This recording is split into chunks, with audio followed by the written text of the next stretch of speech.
Yu-Gi-Oh! Is a trading card game. With so many decks to choose from, players have lots of choices. From structure decks to constructing your own decks, players try to take their deck to the top. With so many options, how do you decide? In this series, we shall be starting from 3 of the Fire King structure decks that give a powerful fire-based archetype that has lots of destructive capabilities. With a sole budget of $15 a week, we shall be showing players that it's possible to build a competitive deck to stand up at the top of the meta events. Follow me through this journey as we construct a deck to burn our way to victory, because this is Living Like Fire Kings. What's up, guys? Just showing off what we did. We got here, for $15.10, we had to go over the budget by 10 cents here. Just want to show you guys what we have. We essentially have like all this stuff minus the Maximus. I'll be showing you guys everything, just showing everything off here. We're going to be going for a Dogmatica package, but I'll show you guys when we get into the stuff. So this here is the main deck. We're still running 40 cards. We ended up chasing out these ones here. So we took 2 Doggerans as well as the Alpha Mythical Beast, moved them to the side. We took the trade-ins out and the Dark Holes out, as well as 2 of the Doggerans are in now on the side as well as the Alpha. But looking back at this list, there's lots of stuff I want to be changing.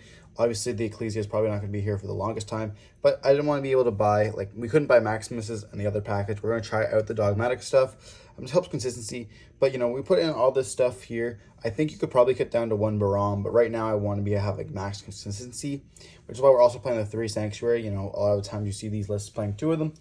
But for this, we also got a 3 Ash Blossoms. I'm not playing Nib in the main, but if you want to, you could each take out one of these for those 2 Nibs. But yeah, the Imperms, Drolls, and the Ash should be well. Then we have the Deer package. This is only here played because we can search for the Dogmatic Ecclesia off of it there. So special summon this out and then go for Punishment, which can go for some good stuff. And then we were playing 1 for 1 and Call of the Grave. I saw a lot of lists not playing this, but 1 for 1 ends up getting you into your Legendary Phoenix or Phonix here. So that's why we're playing it. But yeah, I'm excited to see how this ends up going at locals. And then moving on to the extra deck, not much has changed, as you guys can see. I didn't want to be showing it off and explaining it on the video there, because it's not really fun just seeing the prices of cards, as well as not really the greatest footage. But not much has changed. Really, the only usable cards are going to be these. Only 2 swaps were for this. We ended up swapping out the 2 Direwolves. We're technically only at 12 extra deck cards anyways, so I guess they could be the 13th and the 14th, but I just decided, why even bother? Swap out these. If we ever summon 3 of these, I think we're doing it wrong, to be honest. But we could be fine with a 5-card extra deck, but this is just for your, if you have multiple stuff to pop off Punishment, and then obviously this is for your copy of Into Your Servant.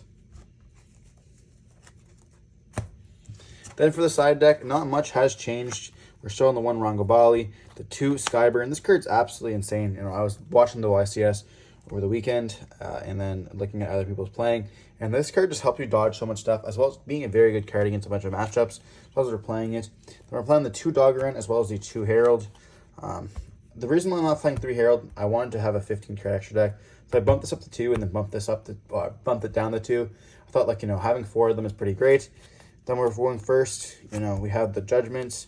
Going second, we only have the 2 Nibs for now, and as well as the 3 Alphas. And we took out the Herald, the triple Eternal Tributes. You don't need this at all. Going first, your deck's pretty good. So obviously you want to be setting up some stuff, and why would I want to have a Eternal Tribute when I can just set a Judgment? And then we took out these as well because there's no really access to them, and you already have a way to get the time with your copy of Soul Trainer. If you wanted to as well, you could play the copy of a Fire King Fencing Ferret if you want to be playing a time card. But a lot of times, we end up just winning really quickly or losing really quick because we know we are playing on a budget. So the reason why we're not playing that card is I don't really think the time is necessarily needed in a format like this when your deck is so low powered. But other than that, we'll see you guys at locals, and hope you guys enjoy. We are diving into Game 1 versus Mathmech here on the left side. I haven't seen this deck for a little bit. I know that I've been playing it on Master Duel a little bit, trying to start off that grind, I suppose. Some people told me they wanted to see it on some streams. DB is not the easiest to watch, so I was playing it on Master Duel. Then we saw that diameter went to 1, which is interesting. But in this diameter is at 3. The only hit to this is that circular is to 1, which is pretty interesting when you think about it. Circular is a crazy 1 card. It's like an automatic FTK there. If it's going second, you can set up a 1 card copy of transcode or update jammer access code here. We're going to be seeing Fire King and we choosing to go first here on the right side. Winning the die roll, luckily for us. We're going to start off with a Fire King Island. It's also good for us if we're going first because a lot of their stuff do pop. Like, they can't just go for access code because access code does pop. And then, of course, we will be having some float effects there. So we're going to be reading the Fire King Sanctuary, putting the Fire King Island onto the field. As you guys can see, this is a little bit of, like, consistency. But I'm noticing at this point I also have a Dogmatica Ecclesia in the hand here. And so it was like difficult for me to choose what I wanted to normal summon if I wanted to summon out the Phonics. But in this case, I didn't really have to summon out the Phonics at all. I could have popped it with the island. Or Phonics, yeah. I could have popped it with the island there. But I wanted to see if they'd maybe like hit play Ash or Imperm into it. Which we do see that they have in their hand here. They're going to chain Imperm. And unfortunately, we don't have the copy of Kieran. But we're going to be going with the effect of Fire King Island, destroying, and then they're going to be hitting that with Ash Blossom 2. And then we're going to activate the Deer, which can then dump the copy of Titaniclad, searching us for the Ecclesia here. If we had a copy of Maximus, we could have sent instead a Garua, and then have that whole play. But that really just gets us into a Phonics, or I suppose the potentially a Link 2 in this scenario. But like normally you start off with the Deer that gets ashed, then you have your Sky and stuff as well, which is pretty nice. And then during the end phase, Titaniclad's going to resolve, searching us for a copy of the Fleur de Lis, which is pretty nice. But we just don't have a way to get the Ecclesia onto the field.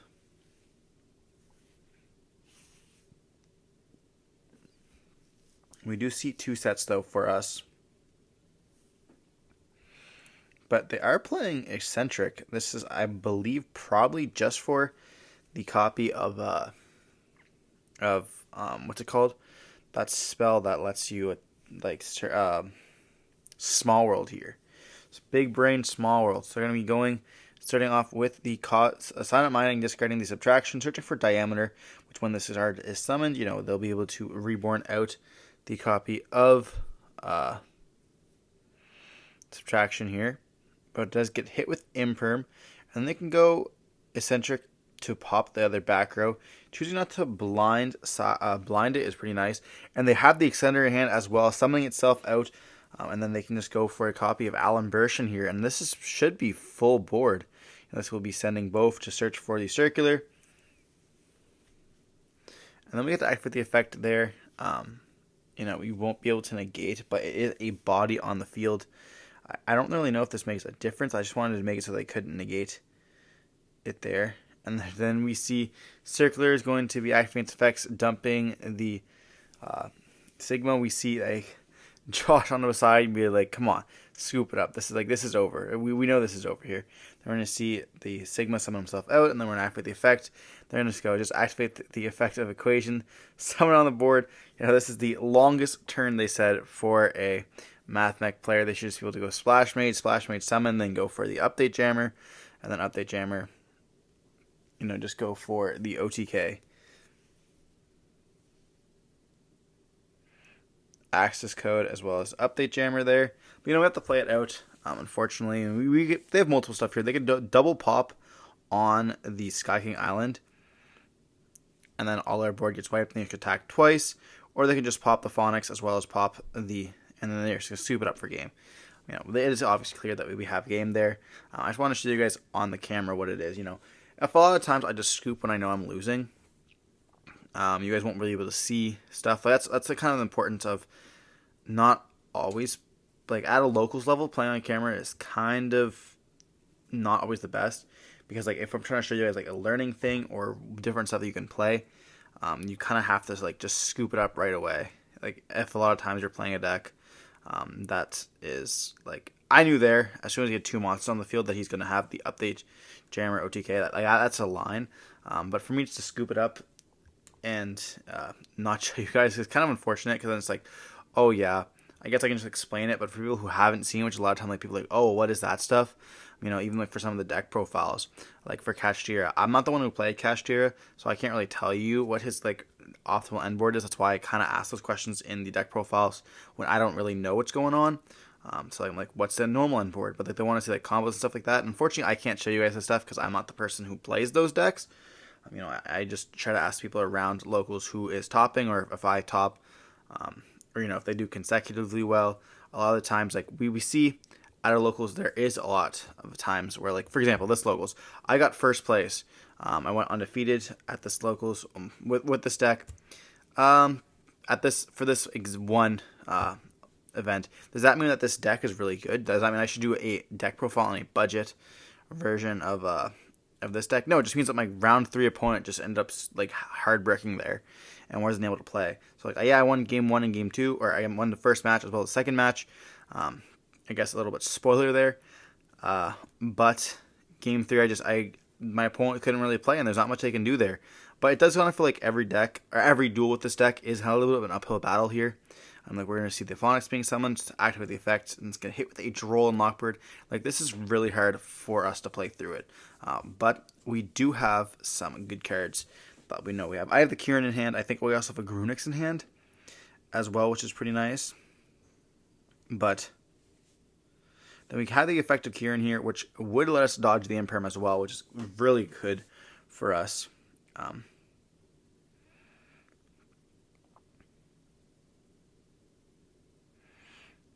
And then we also have the Grunix in the hand here, which is like the only way you can actually play a round roll. Like, we're like, oh, this is no big deal essentially right now, which is so funny because of the fact that like this hand perfectly plays a round roll. This deck does not play a round roll at all, but fortunately for us, you know, this hand was just like exactly what we needed there.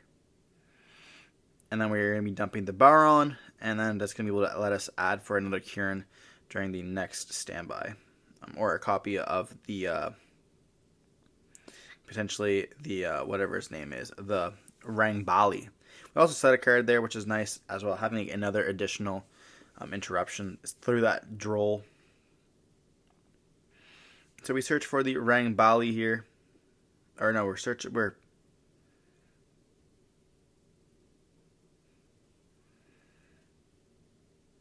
the Kieran there. Yeah, that probably makes more sense. And then we're going to be seeing Phonics, add back. You know, it's also interesting. The card's a mandatory add back, so it just plays from the thrust so badly, which is kind of unfortunate. You know, mandatory activations just definitely sucks. Not legendary at all.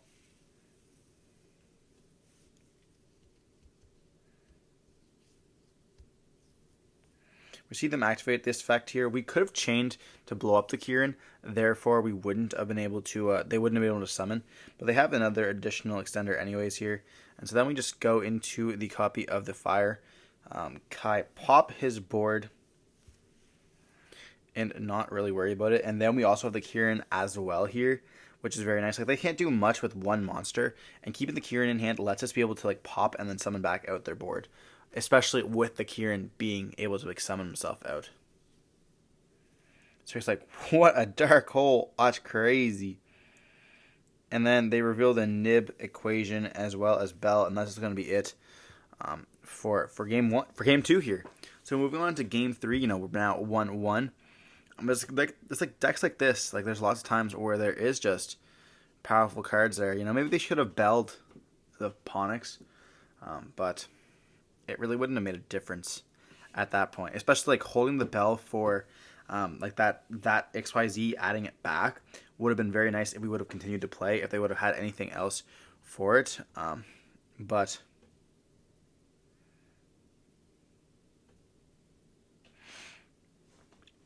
and then we're going to be like going into game 3. It's also interesting, like siding.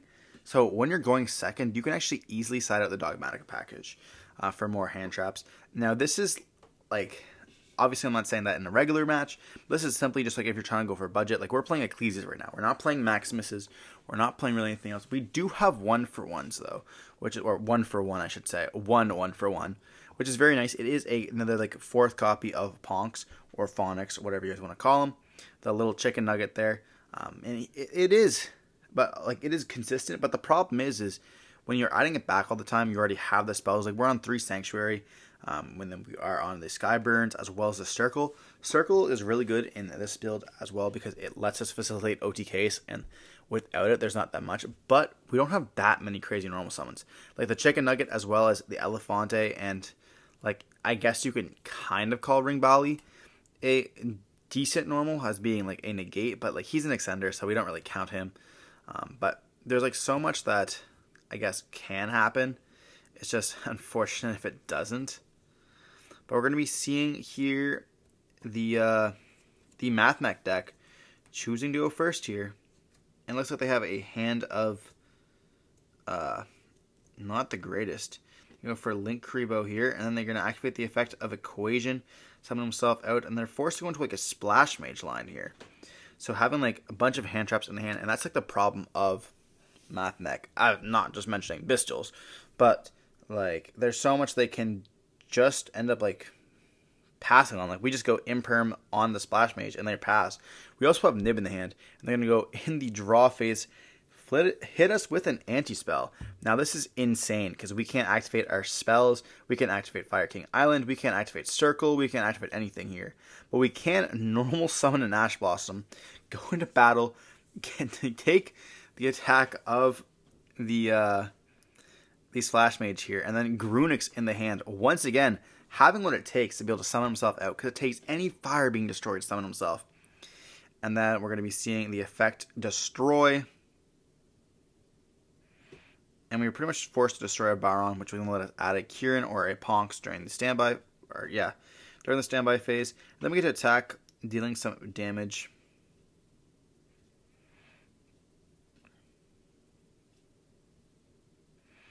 But there's not really much for us to do. Then we're just going to pass turn on this. And we're going to be seeing here in the standby phase, it's going to get hit with Ash, and they're going to set one additional card and pass. You know, we're on like the low levels here of just slow gaming. But Mathmech only needs like one card. If we could see a copy of Circular or even Diameter with the additional Mathmech in Graveyard, it is quite difficult. You know, they can overlay right away for the copy of Alambertian. Alambertian can then search if they have not normal summoned or whatever other copy. You know, if they end up drawing Diameter or the Circular there, I guess I can go for it.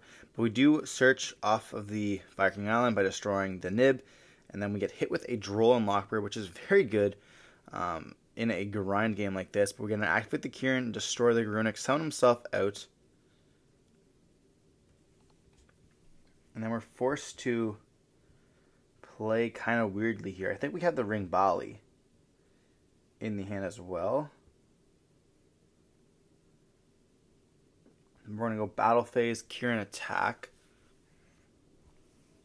Essentially, like we just want to be able to summon back the Grunix and then pop the anti-spell once the copy of Kieran dies. We're going to see them set and pass here, and it's not looking good. You know, chipping down their life points slowly. Then we see a normal summon of a Ponks, searching for the Sky King Burn. This card is actually very good in a spot.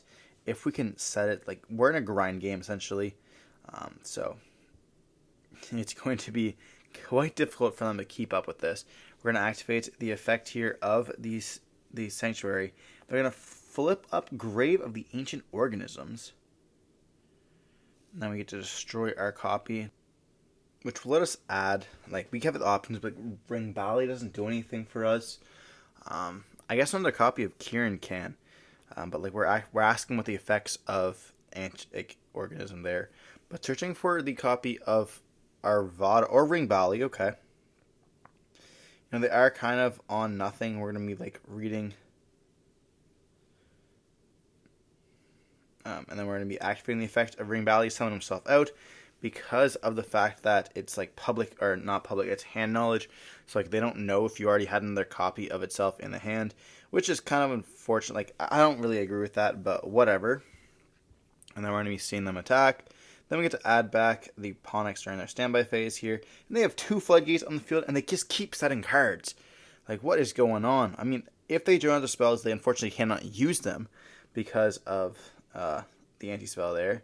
But we're going to be normal summoning out the Ponks, and they're like, oh, can I draw? And we're like, Then we're going to be seeing the Sky King Burn, and then we're like, yeah, it's going to be game there because we do have the effect of Sky King Burn. But we're moving it into the second round here. End up taking the first one very nicely against Mathmech. And now we're up against Adventurer. It's like Adventurer Synchron, something else. I forget what the other engine was, but it's pretty cool. Alex has been playing this stuff for a long time. He loves these builds he sees doing like good elsewhere, and then takes it like if it topped the YCS or if it's like at an event somewhere. He's like, I'll play this. Wanting to play all these different decks, which is very nice here. Not always having to play the meta. We roll a 4 here, and I'm like, oh well, you can't. You're gonna absolutely beat that. And he rolls Snake Eyes. So we get to go first once again here, winning that die roll with a 4. Then we're going to be seeing the effect of Nadir Servant going to be activated, dumping the Titaniclad, searching for a copy of not Albath, unfortunately, anymore, which is kind of unfortunate. I wish that we had Brandon from scratch here. It would be kind of crazy. We're searching for the Ecclesia. Then we get the normal summon of the Ecclesia, searching for a copy of Good Old Punishment, or actually just searching for the... What are we doing? Why would we do that? Oh, we already have Punishment in hand. Oh no. Then we set 2 end phase Titaniclad searches for another copy of Ecclesia. I suppose it's not that bad, but like that's another thing that, like, we can just search, which is pretty nice. Then we're going to see them activate a Wanted here. We end up ashing it. Oh yeah, they are playing the Sinful Spoil engine. And then they have the Call of the Grave for our Ash.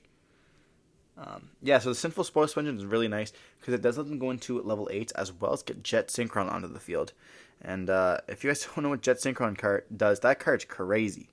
Then they activate Tuning here, searching for the Stardust Synchron, and then losing the top card of their deck. Hitting a right. That's all right for us, but imagine if that was a Temple here. That would have been pretty nutty. So we're going to see them activate the Wanted, pitching another copy of herself here. And then we're going to be hitting that with the Imperm, making sure that they don't have access to a beautiful copy of Jet Synchron unless they end up normal summoning it.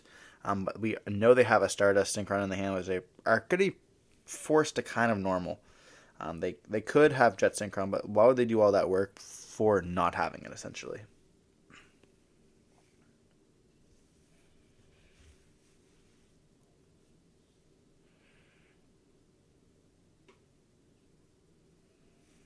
But like having Ash Imperm is very nice.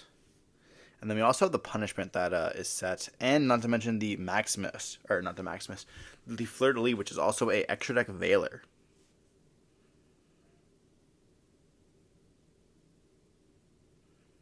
Then we see them summon out the Revolution Synchron. This is a level 10 here because it is a 7 plus a 3. And we're going to hit the Punishment there, sending an Entis, and that's going to be destroying it there. And we do see them draw 2 off of the talent. And it looks like they draw into a Stardust and an Imperm. Very unfortunate. Already having the Stardust in the hand and drawing a second copy. That's not what you're looking for. Then we're going to be seeing a Sky Sanctuary here, which is then going to be putting the Fire King Island onto the field. Sometimes you end up drawing the Call of the Grave as well as talents and still not having enough. And then we're going to be dumping the Ring Bali, searching for a copy of Grunix. Grunix can then summon himself out and activate the effect here. And we could have actually, popped the Ecclesia, but we wouldn't have gotten the effect of the Grunix. And we're going to see the Grunix getting hit with an Imperm. And then we can then summon out another copy of Ecclesia here. And we cannot search from the graveyard, which is very unfortunate for us. But we can go battle phase and attack for 27 plus 3,000. Hitting for a good solid 57. That is quite good for a structure deck, essentially, with a budget of $15. Like, remember, we're only on 15 right now. $15.10. And they just draw a bat and they scoop it up once again here. You know, Punishment may be an old card, but it is a good card. And that's why I wanted to focus on, like, I was seeing, like, Dogmatica, Punishment being dirt cheap, Ecclesias being dirt cheap, and, like, while we may not play this engine for the longest time, having, like, utility in your extra deck is still very useful in this, like, in this format, essentially. You know, it's not great going second, of course, but something like an Ecclesia in defense position is not bad at all, you know, especially if we can, like, normal summon out Nevada. You know, we're going to be getting Maximus as well as Garua in the next episode, so definitely be excited for that. And the Shureg possibly as well. If we can fit it into the budget, would be very nice. That will allow us to have the full Nadir Servant package, which then, you know, gives us access to a Phonics, with also drawing an additional card. So, like, the very discounted Wanted engine, because Wanted is very well wanted right now, but it is $136 each or something like that. You know, maybe $100 now, but very expensive, not in our budget. Currently, one Wanted that he had in his hand costs more than our entire deck. But they're going to be starting off with the copy of Foolish, dumping a Rite of Armistier here.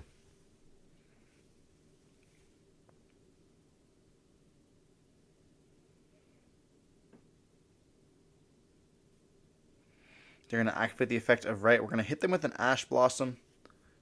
You know, wanting to stop that tuner access as well as the Temple, or not Temple, but the Fateful there. But they do draw into the copy of Fateful, and I think a Rite as well.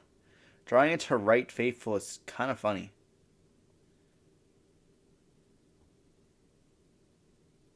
They do draw into Rite. Wow. Rite Fateful is pretty alright, to be honest. It would have been kind of nicer if they didn't summon out the, or didn't draw the Fateful, but we're going to be seeing them normal summon the Jet Synchron, searching for a copy of Dracoback, activating the Rite, summoning itself out, the token, and then we can also search if you wanted to for the Griffin Rider, but we're choosing not to do that. They're going to summon out the copy here of the Temple, going into the Herald of Arclight, which is very good. Then we're going to see Jet Synchron discarding the copy of Dracoback to summon itself out. Then Dracoback's going to equip, but we're going to go right into a copy of Excel, or not just Cell. It's going to be Star, Junk Speeder, my bad. Then Junk Speeder will be able to summon a whole bunch here, summoning out 4 with the protection of Herald. You know, making sure that we don't get hit with anything. Stardust going to be able to search for Illumination here. And, like, this is full combo. We are losing this game. I'll be honest. If you guys want to skip ahead, that is 100% fine, because we are losing this game.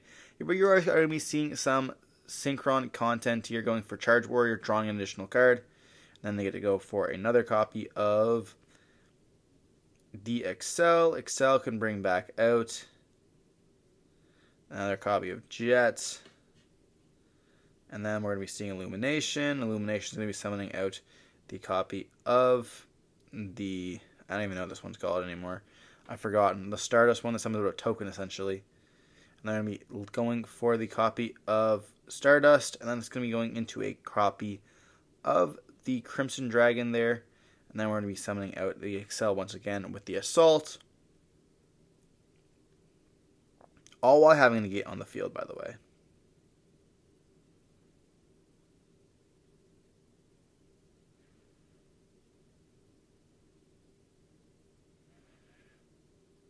Then we're going to go for a copy of Excel. And they realize they can't because they are under Herald, which is kind of unfortunate. But then we get to summon token summon out.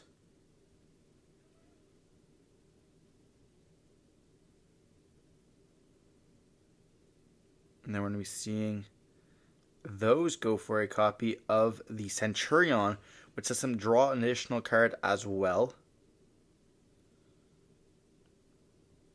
And they do have the lock, which is very fun if you guys have not seen it before. You know, the Calamity's lock, also being protected by a Herald is nice. We're going to see a Wanted searching for another copy of the Diabellstar here. Diabellstar is going to be discarding a copy of Tuning to summon herself out. Then Tudet's going to be able to set the Origins.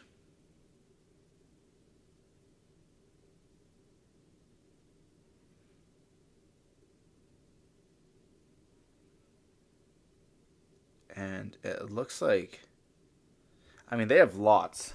Really, like, they don't even have to continue, to be honest. But we can, like, summon out the Stardust by destroying, and then summon out the Trail. This can therefore then go for, like, a copy of Baron, I believe. Yeah, okay. And we can bump down its level, which is really nice. And then pass on this. They have 2 negates and then a turn skip here, as well as a set card, which is Origins. But that'll give them access to the copy of Jet Synchron in the follow-up turns, and they're going to be tagging out here for a copy of Calamities, and we are officially Calamities locked. We cannot play through this. We do try, though. We do try. So we're going to go effect of the Alpha, summoning himself out. And this was also crazy with the structure deck. You know, with us being able to take out the Dogmatica package, we're able to put in those cards like the Beast here, as well as, you know, the Kaijus, and then the Herald, you know, a bunch of good stuff. Then we're going to go battle phase, and then we realize that Light Furies cannot be destroyed by battle. So we will be seeing that as soon as we... It's going to take us a second here.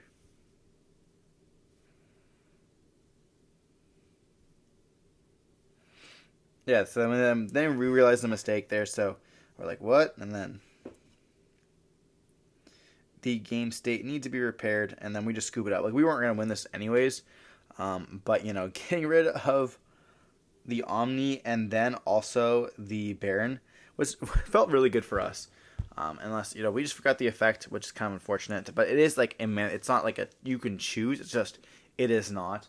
Therefore, it is, you know, kind of repairable. And they go like, oh, I forgot to search for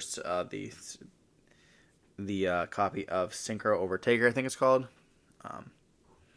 When the Crimson Dragon was summoned, which is a really good card. There's actually a lot of cards that's pretty crazy there. But moving on here into Game 3. You know, we took Game 1, not the greatest hand there. You know, also be able to hit. In Game 2, we got Calamity locked. Can we end up taking it into Game 3? Which will be, you know, fortunately, spoiler alert, we do win. Like I said earlier, we end up taking first place this week, which is really nice. But, you know, the deck is not that good right now. You know, we just got lucky, which is, you know, fortunately for us. But I just want to show you guys that, like, you know, what we're learning essentially from this. In this week, we learned that how powerful Maximus, like, we need Maximus for this. But also picking up those entices and punishments were not bad. You know, we might even double down if we can fit it into the budget next week as well, which could be quite good for us. But unfortunately, like, you have to choose sometimes between summoning out the copy of Dogmatica, as well as going for like the Fire King lines. So there might be a world where, like, you actually change and summon out. I guess we search for the copy of, like, Almirage as well, and, like, play that. So if we normal summon out a Ponx, a Phonix, then we could, like, go for the Almirage. Then also we can then summon out the Ecclesia, and having that fire to still be destroyed off of the Fire King Island. But, you know, it will play in the nib a little bit more, but it would give us, you know, the scenarios where we can actually play with both engines in our deck, which is pretty cool. So definitely going to be looking into that. But we're going to be going first. We see the Phonix, and then we get to see the search for the sky. Sanctuary, place the Fire Island on the field. You guys know how this is.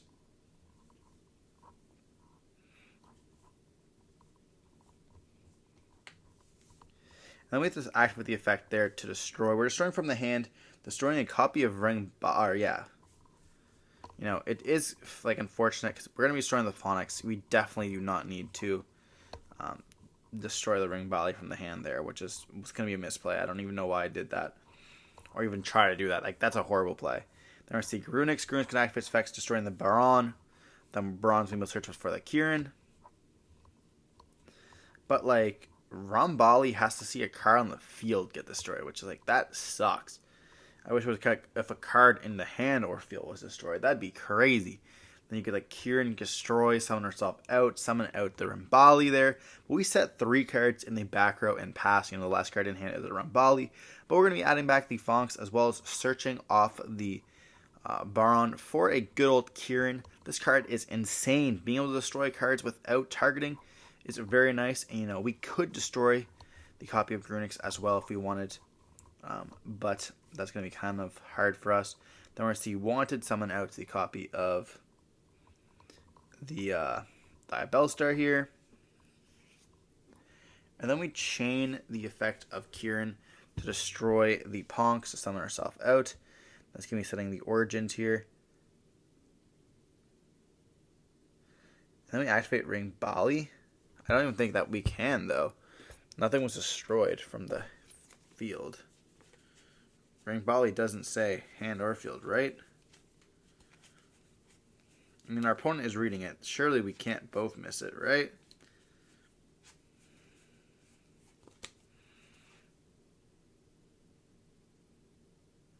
If a face-up Fire King monster is destroyed.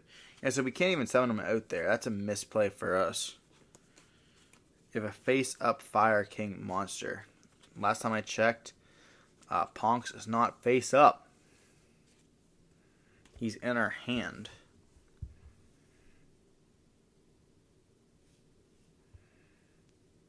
But let's see if we could have done anything else. We just see them normal summon out a Jet Synchron there.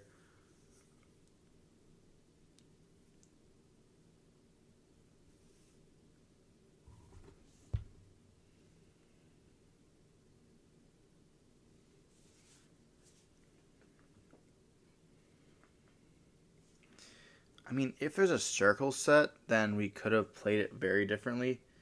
I know there's either a circle or a fire or Skyburn. So yeah, we could have played this very differently there by destroying the... We could have had a repairable game state where this comes on the field here. So like, we're expanding Skyburn.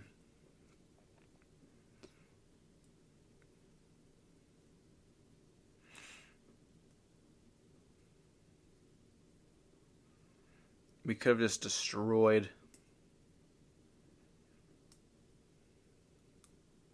Yeah, we could have destroyed these two here. And then we would have been chaining Ring Bali there. So yeah, so it would have been chain link 1, Kieran, chain link 2, Ring Bali. Summon himself out, and therefore now we would summon out the Ring Bali. And like the game state gets repaired. We're going to see the Call by the Grave hit the copy of Kieran. But then we get to chain the copy of Circle here. So I guess that will be very punishing for us because of the effect of Ring Bali. And we wouldn't have had a monster on the field to summon at that point. And then we're going to be seeing Kieran going to summon himself out. And then Ring Bali going to summon itself out as well. And then because after that, destruction, we're going to be seeing Garunix then be able to summon himself out on a brand new chain.